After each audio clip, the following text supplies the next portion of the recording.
told the child, hold it down, them rapes, hold it down, on the block, hold it down, them niggas shit, hold it down, you the hustler, hold it down, you the gangster, hold it down, street nigga, hold it, hold it, hold it down, told the child, hold it down, them rapes, hold it down, on the block, hold it down, them niggas shit, hold it down, you the hustler, hold it down, you the gangster, hold it down, street nigga, hold it, hold it, hold it down. And let me tell you something, niggas, it's on all I do. All I do is keep it real, and that's what all my thugs, I ain't with fellas, gang, some of them is killers. They go round, I ran the streets, so I'm comfortable with them. I used to stay in hood deep and sell weed in the brick.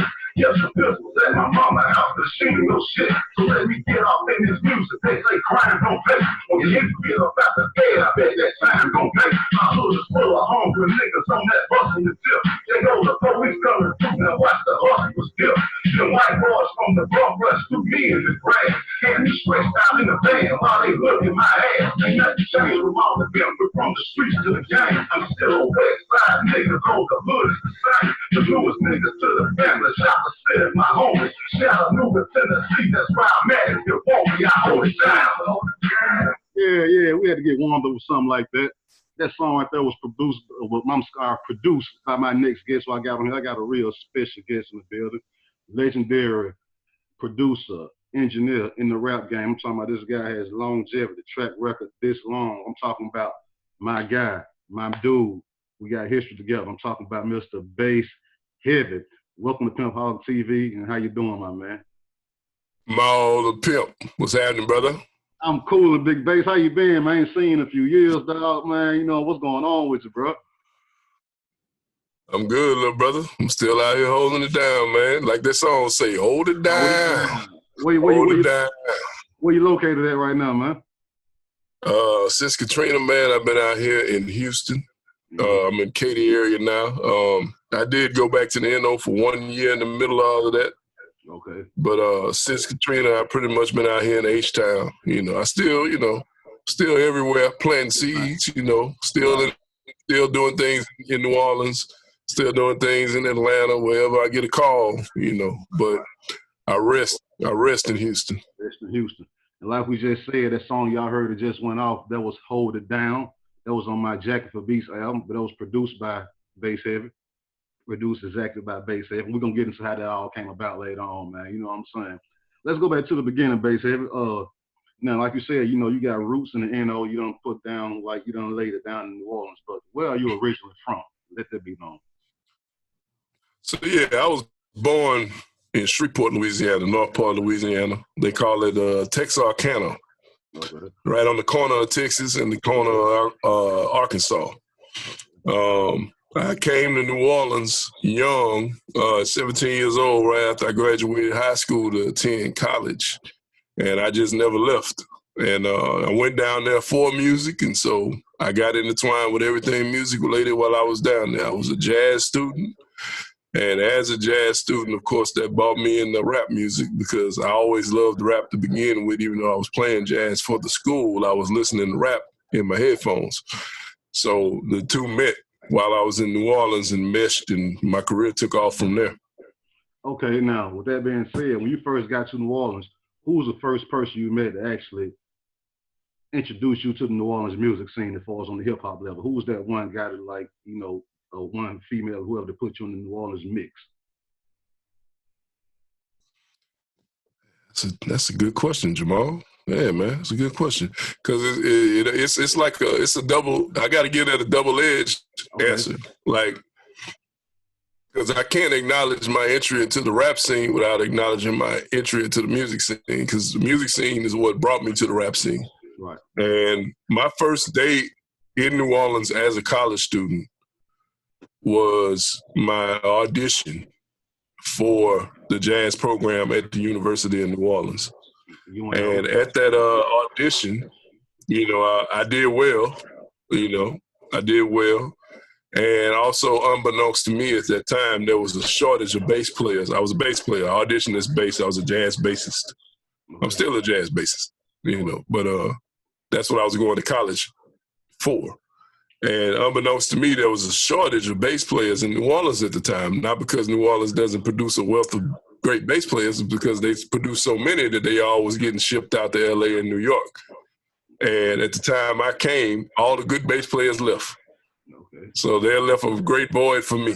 And a lot of people at that audition saw me and needed a bass player for their gigs. And so I got actually approached at that audition in August of 1994 by 3 different folks that asked me to play with their bands for gigs that they had because they was desperately in need of bass players.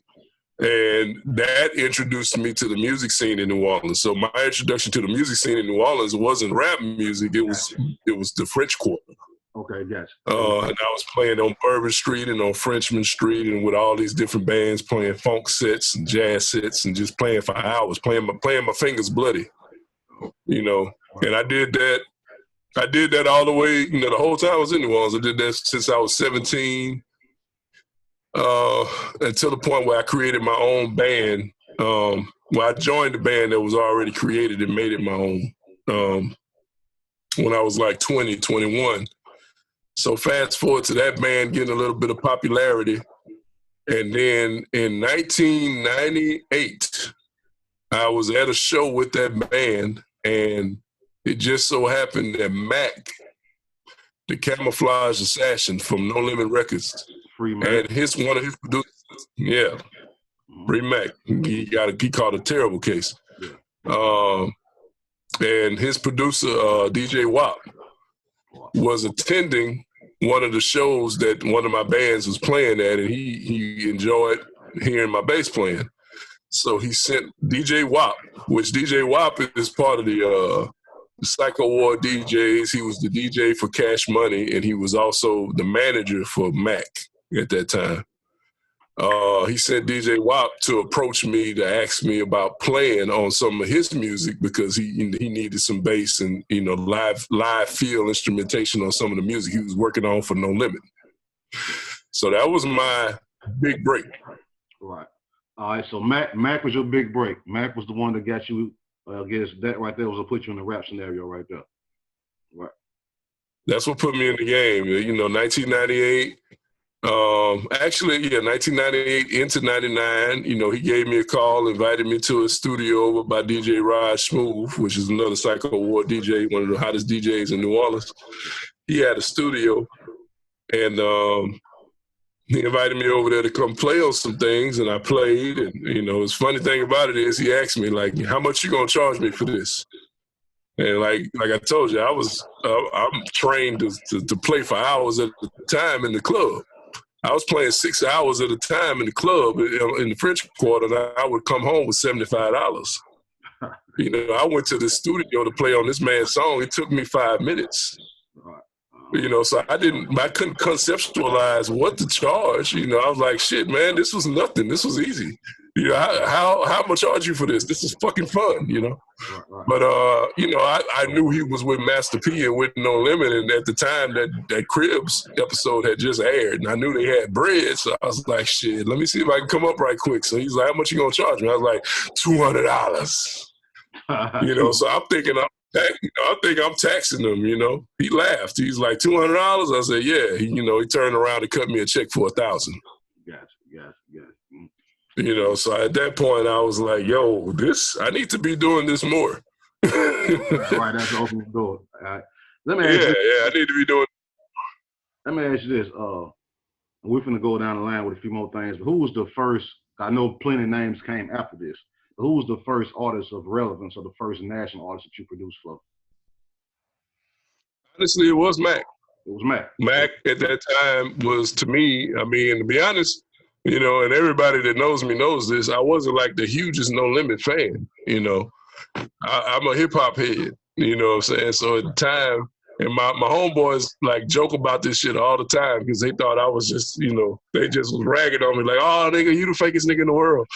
Because, you know, I used to DJ all the college parties and stuff, and I would, like, play all, like, New York hip-hop stuff, what they consider New York hip-hop.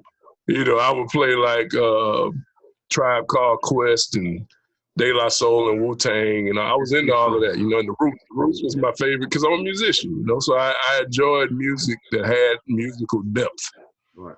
And, you know, the No Limit stuff, when it first came out, it wasn't that musically deep. It was a lot of hits and drums and, you know, a lot of bass, you know, sub bass, but not like a lot of musical depth. So I wasn't really that into it.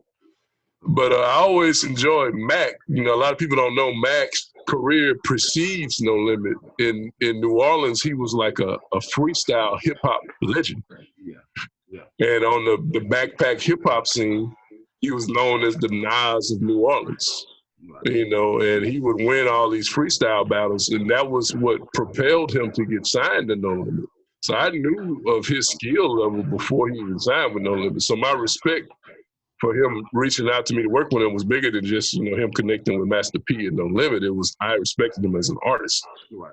You know, and so honestly, at that particular time, you know, who knows what would have happened if another artist would have called me to play on some stuff. I might have felt the way about it, you know. Right. Because I wasn't really that into it. I wouldn't have known where I would have fit in. But I always respected Mac, and yeah, man, it was a match, and that was a major connection because he was signed to Priority Records through No Limit, and that ended up being a major thing for me, man. Like I said, and it opened my mind up also to, you know, the artistry that is going on in Southern hip hop music. You know, I always loved, like I said, I always loved anything musical. So like 8 Ball, MJG. Right. You know what I'm saying? And then UGK, all the stuff that T-Mix was doing, and Outkast, and the Organized Noise stuff. Right. I was deep into all of that. But, you know, it took me a minute to warm up to the No Limit sound because it was so drum-based. It was so ignorant. You know what I'm saying? It was ignorant. You know, that introduced even Manny, you know, Manny's sound, Manny Fresh's sound. It took me a minute to warm up to it, you know what I'm saying? And now that's one of my best friends in life, you know what I'm saying? Me and him, you know what I'm saying, we still run. We still do a bunch of work together. When I first heard his music, I wasn't ready for it. Yeah. You know, I got educated to it over time. Very hard, too. Very hard. Now, okay, yeah. Now here go Bass. It's time for Bass to give his track record. Now, okay, you done recorded with Mac. You got through the door with that. For the people that don't know, name the national artists that you work with, whether on the producer tip or the engineering tip, the nationwide okay. artists. Give us that rundown right there. Okay. Well, I could do it chronologically. That's probably the best way for me to keep track. Okay. I said it started with No Limit and Master P. Most of my work with No Limit was actually with C Murder. With C Murder, I produced 4 albums for him. With all of the albums that I worked on with him, I also recorded and engineered on all of those albums.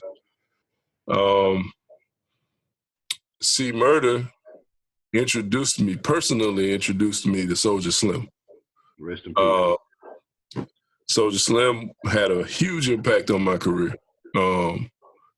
You know, what started out as me and him just casually doing a couple of songs in C Murder studio, you know, a few days after he got out of jail, turned into a lifelong relationship, which, like, for the most part, introduced the city of New Orleans to bass heavy. You know, Mac put me on the map, but Mac's music was mostly heard by people around the country through a No Limit scope. But working with Slim is what actually introduced me to the streets. Okay. And that he brought me so much more clients and business and people like loving that sound that I was creating for him. And then Soulja Slim personally introduced me to BG. Right. And that introduction, once again, just exponentially exploded my impact and my exposure to artists and other people that were looking for things. And with BG, I produced and engineered 4 albums. Yes, you did. Yeah, and you were there for that. You were there. Right. You witnessed that. Yeah, you're right. I saw that firsthand. My relationship and all, and I say it like this because it was so important. It's so important to me to express to people, you know, the young kids and everybody else to ask me how I did what I did, that my relationships were real. Like I didn't like do no kamikaze crazy stuff to try to get next to people. People came to me because of what they heard that I did. You know what I'm saying? And because of that, I never had to hustle. I never had to like sell myself. My music sold itself. Right. Got it. And with BG, you know what I'm saying, we built the bond. You know, we did Factory. Yep.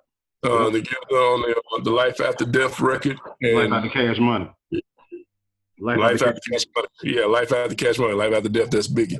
And Life After Cash Money built our relationship. Also, I did a lot of engineering work for him on that record, and that's when he learned, yo, this dude do a number of things. I could just use him to do this shit. And that rotated into the Heart of the Streets album, where he and his aunt, Miss Carol, Auntie Carol Dorsey, tapped me before they even started the project, like basically like, yo, we want you to oversee this whole thing to make sure we do it right sonically. And I was like, bet. And so I ended up getting a lot of, input on how that record was put together. I had a lot of songs on there, and I mixed and mastered the entire record. Yep. In Detroit. That was Heart of the Streets Volume 2. Right. Heart of the Streets Volume 2, I got even more input. I earned their trust, and I got even more input. I had even more songs, and then I mixed and mastered that entire album in the wake of the aftermath of Hurricane Katrina in Detroit. In Detroit, shout out to the D. Yeah, my wife right now, she from Detroit, so I know she gonna love that. All right, salute. Detroit, and you remember we was over there at what they said was Eminem studio out there in Ann Arbor. And we did that at yeah, you're right about that. Yeah, you're right. Yeah, it was in Ann Arbor, and it was a nice studio. They had the SSL console and all the goodies. Yeah. So they opened their arms to us in the wake of Hurricane Katrina, and I was able to go out there and set up camp for like 2 or 3 weeks and mix that whole album. And that was fun. It was my first time in the D. And then we went on to do the Too Hood to Be Hollywood album, which that was a wild ride because, he was signed at that point. He got signed to T.I. That was yeah, it was a wild ride. I know we can get into that later, but that was a wild ride. And then it ended up coming out on Koch later, and we did all that stuff. But continuing my timeline, from BG, I should backtrack. The moment I met Mac, the common denominator there was DJ Wop. DJ Wop's best friend, best childhood friend, still best friend in life, is DJ Manny Fresh. Right. DJ Wop taught DJ Manny Fresh how to DJ. Right. I met Wop through Manny Fresh. That's how I met Wop. Right. Along with his father, DJ Sabu. And after I worked with Mac, DJ Wop introduced me to Fresh in 1999. All right. And we were supposed to work on some things back then, but then the whole No Limit Cash Money beef popped off. And he ended up, of course, on the Cash Money side of that, and I ended up on the No Limit side of that, so we never did any music. But it was never a problem with us personally. It's just we never did any music because we didn't want to deal with all of the drama that was in the air at that time. Right. So it wasn't until after Katrina in 2005, I moved to Houston, that I linked back up with Manny in 2005 at Studio 7303, working on Pimp C's project. Okay. Pimp C had just got out of jail. Actually, the UGK for Life album. Okay. All right. Cool. Pimp C had just got out of jail, and KLC. Shout out to KLC, my dude right there. KLC, my guy. Right there. KLC. I had recently when I say right before Katrina, I'm telling you the day before Katrina, on August 28th. I went to Baton Rouge and played a bass line for KLC for Bun B's record. And then the storm happened, and then, all that madness. And the next time I hear from KL was him calling me to come play for the UGK record at 7303. So I was like, bet. Now this is the kicker. This time he called me to do it was during Bayou Classic. Oh. That year, because of Hurricane Katrina, Bayou Classic was held in Houston. Okay. So everybody and their mama's mama was in Houston that weekend. So he called me on Saturday to come to the studio to work on Pimp C's album during Bayou Classic weekend. It was a historic night. So I go to the studio and everybody's there. But the first person I see when I pull into the parking lot was this Porsche. It was like this bright yellow Porsche, you know, parked in the front of the driving lot. And of course, as soon as I pull in, who gets out? Manny Fresh. I hadn't seen this man since 1999. And I get out of my expedition with my bass on my back, and Fresh turned around and looked at me and he said, "Bass, what's up, Bass?" I said, "I'll be damned." I said, "What's up, man?" He's like, "I see you got your bass. You ready to go to work?" I said, "You goddamn right." And from that day till now, we've been fucking with each other ever since. Salute. So through Manny, I started fucking with Manny, and Manny had just left Cash Money. He signed a writer's deal with Atlantic, and he also had an artist deal with Def Jam. With Manny, I worked with T.I., with Rick Ross, with Fabo, with Juvenile, with Good Music. We ended up linking with Kanye in 2012. And so with Good Music, we linked with Kanye. We worked with Big Sean, Pusha T, Marsha Ambrosius, John Legend, Mos Def. We actually did an entire project with Mos Def in 2014. It's still unreleased. Drives me crazy. Scarface. Now here in Houston, like I said, also at that point I moved to Houston. So since I moved to Houston, I made inroads with the Houston scene, and I connected with Rap-A-Lot, you know, back in 2011. And through my connection with Rap-A-Lot, I worked with Zero, I worked with Bun B. I've done some things with Paul Wall, with all of Jay Prince's sons and all of their artists. I continue to work with them and do things for Jay. And me and Jay Prince have a really good relationship. So he sends people to me a lot, independent artists, people trying to get their things on. So I continue to work down that lane. Looking at my wall, this wall behind me, if you can look, you know, probably, I see it. Yeah. That's all the records that I worked on. Okay. So I'm glancing at that to try to keep track of my timeline. Oh, Devin the Dude. I did something with Devin the Dude. I love Devin the Dude. He's so hard, bro. Yeah. On the Wait to Exhale album, I played on a couple of songs on there. I played bass on there. It was fun as hell, man. Devin's a cool-ass dude. Yeah, I like Devin, man. That was a cool-ass dude. And in the middle of all of that craziness, I also worked on the Far Side album. The East Coast group, Far Side, from back in the day? The West Coast group, actually. They're from California. They had the song Passing Me By. Passing Me By. Yeah. Okay. Produced by by Jay Dilla. I thought they was from the East Coast. I didn't know they was from California. They sound East Coast because they produced by Jay Dilla. Jay Dilla's from Detroit. But they're West Coast, and they're part of the West Coast hip-hop scene. And they introduced me, actually, when I was working with them, they introduced me to the whole West Coast hip-hop scene, like Casual and Opio and all of those cats, which was cool. But that was through something that happened because of my band again. You know, my band that introduced me to Mac opened up for Farside at the House of Blues back in 2000. And they approached me after, like, yo, you know, we need you on some stuff, blah, blah, blah. And so I ended up flying to LA and staying out there for like 4 months and working on stuff with them and for their artists or whatever. So that was a footnote. That was fun. And I'm still cool with those guys. I still do stuff with them here. And I actually went and did some shows with them in Chicago and in New Orleans and stuff, playing bass and keys.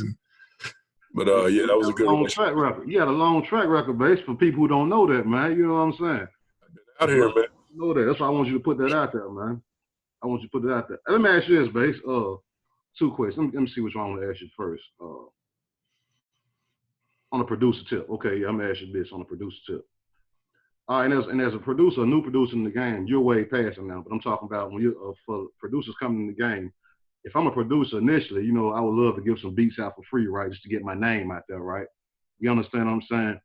So, especially if it comes to working with a well-known artist, you know what I'm saying? You want to, if you have to, you're willing to give it for free, just so you can get that name credit, and then hope that leads to something else. Mm-hmm. That being said, as a producer, when does that get old? When do you start? When do you start having to say, okay, well, I would love to work with a Soulja Slim or C Murder, but if you're not gonna pay, I don't care. I'm just not gonna give you no beats no more. And miss that name placement. How long do you do that before you say, fuck it, I need money or it's nothing? My answer to that is you don't do that. Okay. You don't do that. You don't give anything to anybody that's accustomed to paying for things, right? Okay. Like, it's okay to, you're supposed to create, perfect example, the story I just told you. Hey, I created my brand and my stamp with my band. Right. That was mine. Right. I wasn't giving that away. I was investing that. Right. Same thing if you choose to have an artist, you know, then you should selectively choose that artist to be a person that best represents your brand. Right. And that's the only people you give things to. Gotcha. All right. Anybody outside of that group of people that you've created to be your brand building engine, you don't give them anything. Everything else is for sale. Gotcha. So the mistake that a lot of young cats make is when a big name person who has a budget to spend on music comes to them for music, they give it to them because they're so enthralled with the clout. Right. Gotcha. And that's what I never did. Gotcha. I never did that. Like I told you, when Mac came to me and asked me for how much I was charging, and I knew he was connected to a funding engine, I didn't cut him a break. I charged him more. Right. Right. You know, you create your own value by how much you tell people you're worth. Right. Right. Right. You know, so if you sell yourself short to people that were willing to give you more, then you destroyed your value. Right. Right. Yeah. You know, so my advice to all these young cats is don't give away anything to something that doesn't belong to you. Right. If you're going to do something for free, then you're investing that into something that you take ownership of. If an artist comes to you and they say, yo, I don't have no money for a beat, then you make the decision, if you want to give them that beat, that you sign that artist. Gotcha. You know, if you're going to be putting stuff out there, you're putting it out there for yourself. But you don't give anything to any kind of entity that has money to give you. Gotcha. You know, they're not going to respect you after that. Nice answer. Nice answer. Let me ask you this, Bass. Since you have been around the New Orleans scene, now we're going to talk about the Cash Money No Limit scenario. Not the beef part of it, but like this. All right, because you've been around to see both. Now, when you was in the city and No Limit first hit the scene, being the first major power out of New Orleans, that had a certain effect on the city, being the fact that this is the first people to make it out of the city in a major way. Mm-hmm. And years later, when Cash Money hit the scene, they had a major effect on the city for whatever reason too. Mm-hmm. From what you've seen with the effect that No Limit had on the city when they first hit, and then the effect that Cash Money had on New Orleans when they finally get to the door, what was the difference between the two? Oh, no difference. None. I feel like it was so close together that the impact that both of them blowing up had was part of the same impact. It was the same bomb exploding. Okay. Plus, you got to understand, Cash Money and No Limit exploding was like no accident. Yeah, of course. Like, yeah, of course. It did not come out of thin air. Like both of them, well, I'll say, neither one of them were the first, right? Okay. Like New Orleans, because of bounce music, had been like punching at the ceiling, but not breaking through it, right? Right. They were the ones there to benefit from all of the years and years of New Orleans constantly trying to make a mark. You know, there was Big Boy. Right, I remember Big Boy. You know, Big Boy, that was Mystical and G Slim and Menace, and you know all these different artists that were making like. Then there was like MC Thick. Morero. Yeah, Morero. That song reached up here. That song got it made it everywhere, man. I was in Shreveport. You know what I'm saying? It was huge. We was in Shreveport like, what the fuck is Morero? Where is that? I'm gonna tell you who else. Bust Down, Nasty Bitch. And Bust Down, my home. Hot up here. That shit was hot up my here. home. And a matter of fact, I produced like 2 or 3 songs for Bust Down. You know, that's the home. That's all I ever heard from him though. But that was hot. Nasty Bitch. You know, and he was connected. A lot of people don't know he was connected with 2 Live Crew. Okay, that makes sense. I didn't know that, but matter of fact, he was ghostwriting for 2 Live Crew. Okay, that makes sense though. That's how he broke through. You know, but all of that stuff, and then going all the way to the beginning, Get the Gag. Okay, I never heard of that. And that was Elk, Lil Elk would Get the Gag, and I'm the brother, all those bounce songs, and then DJ Jimmy got up here. And DJ Jimmy. Well, they came up. And then Take 4 Records with DJ Jubilee. Well, do the Jubilee, y'all. We made that hit. I heard that when I came to New Orleans. Okay, well, yeah, you came a little later. Okay, well, that all that stuff left Louisiana though. Right. And then Master P came. Master P got his deal with Priority based off the stuff that he was doing independent on the West Coast. In Richmond. Yeah, in the Oakland area. And then he needed something to support, the deal that he got. He's like, I need more artists, I need more music, I need more material. So he came to New Orleans and found DJ KLC, who already had a ready-made label situation that just needed funding. That was the Parkway, right? Exactly. Parkway. Exactly. That was Parkway. That was two Fire Records. And the Parkway pumping, everything he had going on 2 blocks off Broad. And he already had in his stable Mia X, right? Soulja Slim, Fiend. He was ready. He already had all of that stuff. He already had artists. He already had material. He already had songs. Everything was just there laid out. Right. So Master P came and put his brand on that situation and pushed it out to the rest of the world. So it was something, could it have blown without P? Probably. You know what I'm saying? But he ended up being the catalyst to bring it to the rest of the world. Got it. And then all of those people, Mia and Mystical and Fiend, they had been putting it down for a long time in New Orleans before the rest of the world actually knew about it. So they were seasoned. Right. Soulja Slim, they were seasoned. Right.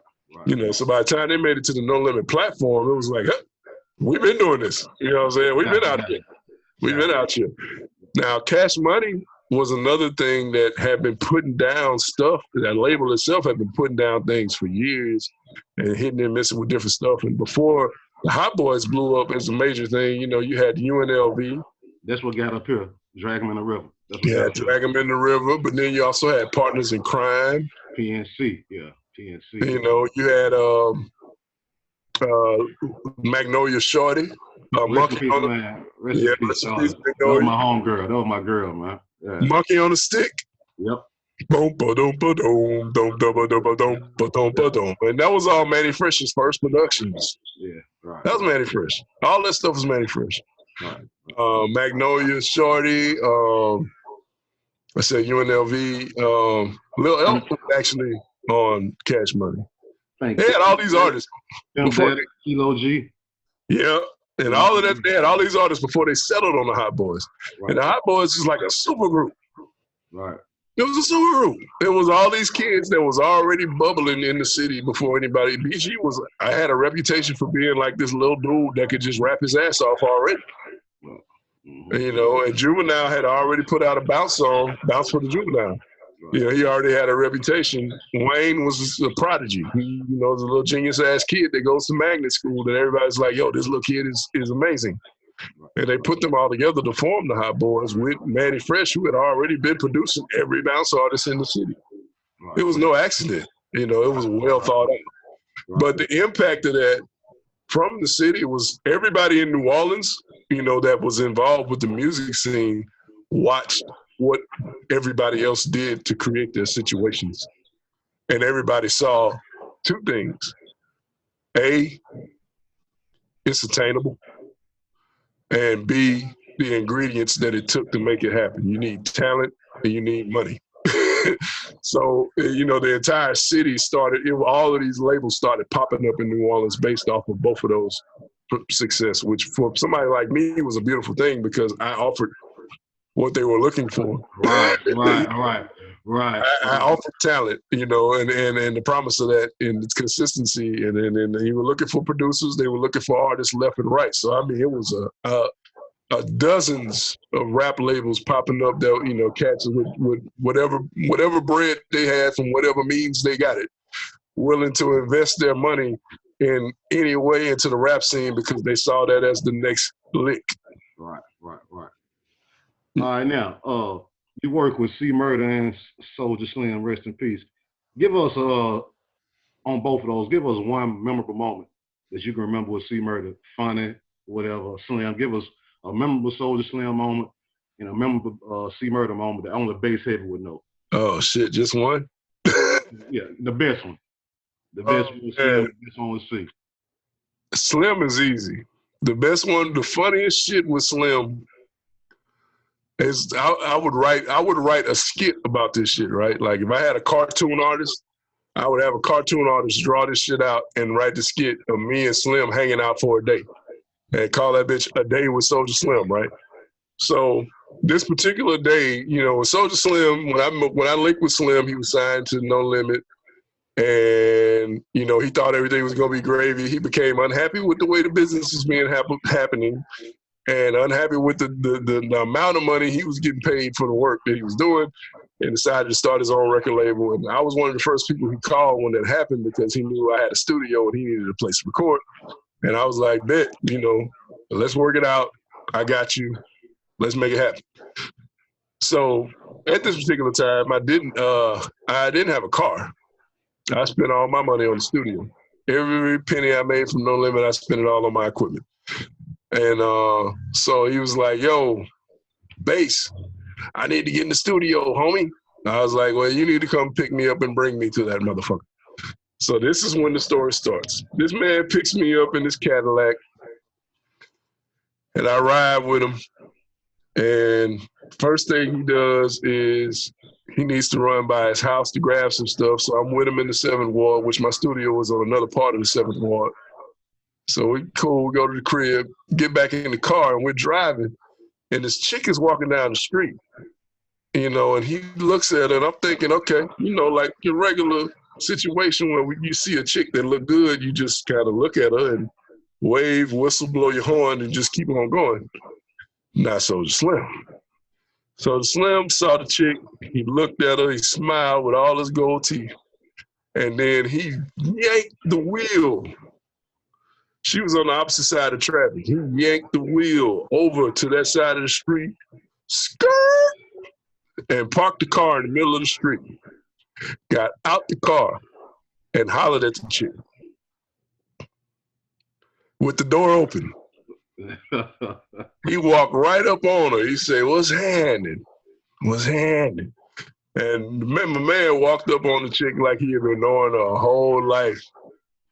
And he walked up on her and he gripped her up around her waist, on her hip, and hugged her. He said, what's happening, baby? You know what I'm saying? You know what I'm saying? Nigga, you know what a nigga trying to do. You know what I'm saying? What's happening? What's happening? You know what I'm saying? You know what I'm saying? Nigga trying, you know what's happening? So the chick said, that's cool. Here's my number. Fuck me up. I would never try that shit. So anyway, he pulled over, got the chick number right quick, got back in the car.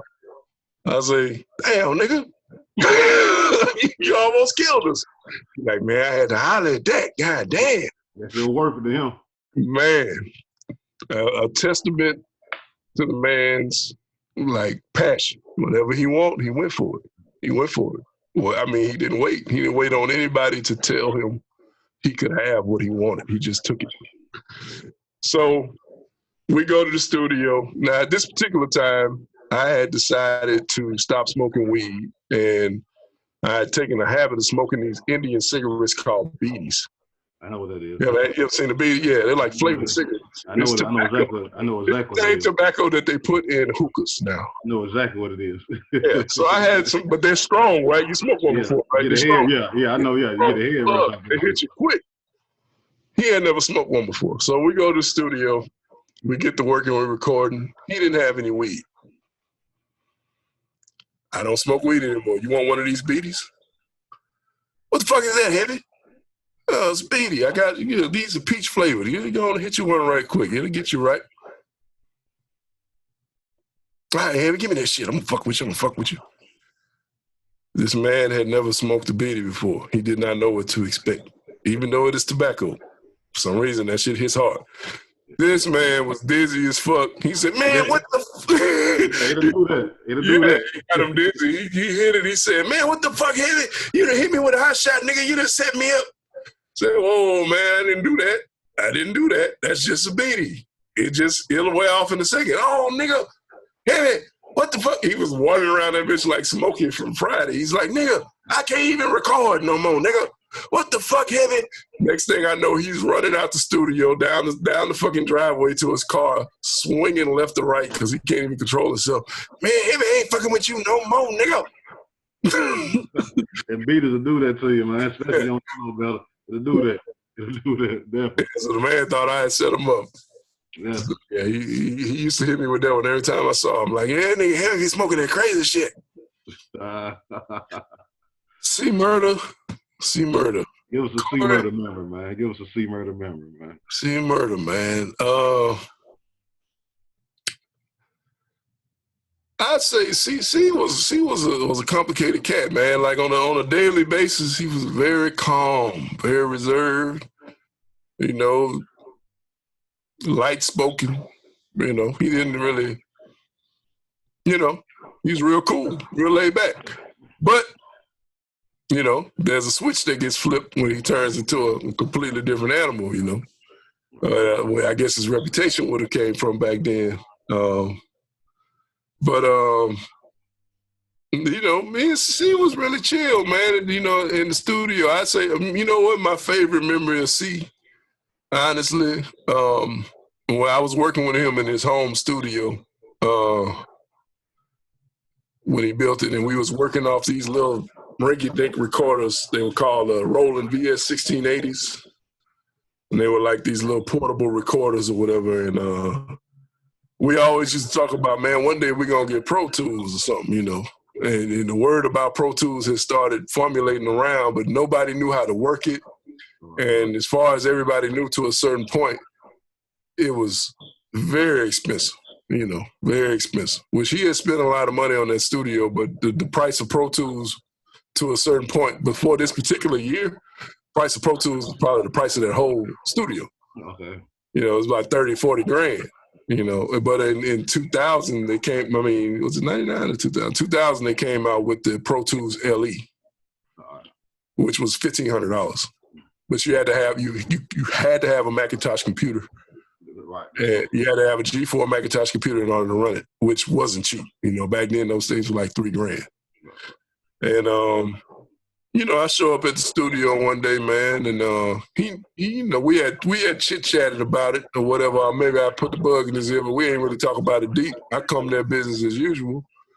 And, I'm in the studio getting ready to work, and I turn around, and the man walked in, all gold teeth, smiling from ear to ear with a box. Here you go, bass. And it was the G4 computer. It was the Macintosh computer.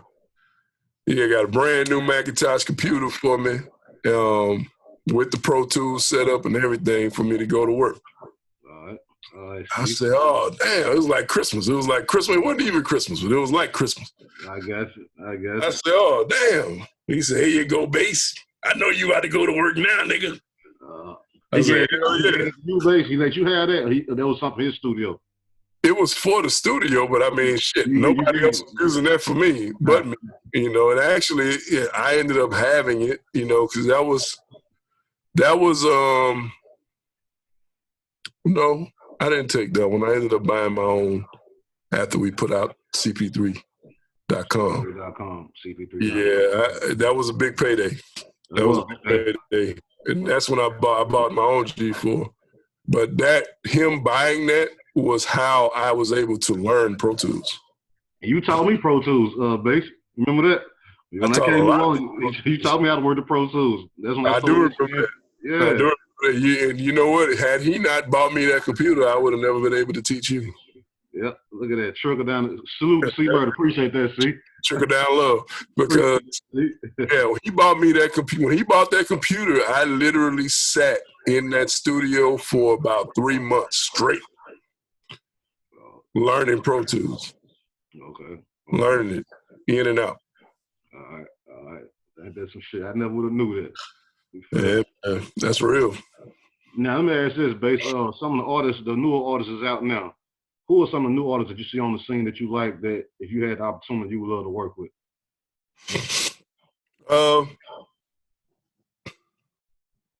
I like a lot of them, man. I like a lot of new artists. If I had a few that you can hear a Bass favorite track beneath them vocals. Yeah, if I had to hand pick like a few of the artists that are like new school, I say new school artists that I think I would love to work with, I would say Roddy Ricch. Okay. You know, he's a real musical cat. I can hear me and him having a good time in the studio together. I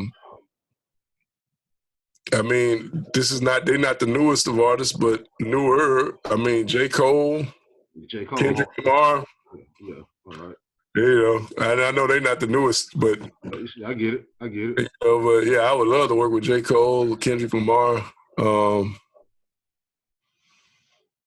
Anderson .Paak. As far as hardcore hip hop, other than Roddy Ricch, man, honestly, I've never really been. I mean, like I said, since I got my re-education in 1998, I've never really been like closed-minded about working with any artist. Okay. You know, I always took it my goal to be the person to bring the best out of whatever artist I work with. You know, so it's like I welcome the challenge to work with any artist, honestly. But I love the Baby.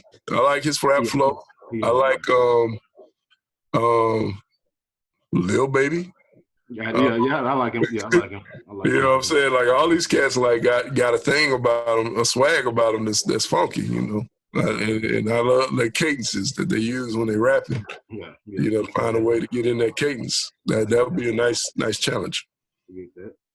Now, final question, Bass. Now you are teaching classes now via Zoom online, but you're teaching classes. What are you teaching at, and what are the classes that you're teaching? For people that know, because Bass is now official and educator now. You feel what I'm saying? So, you know what's funny about that? To your point, I've been educating for years. Yeah, you're right. You have. You educated me on some shit. You have.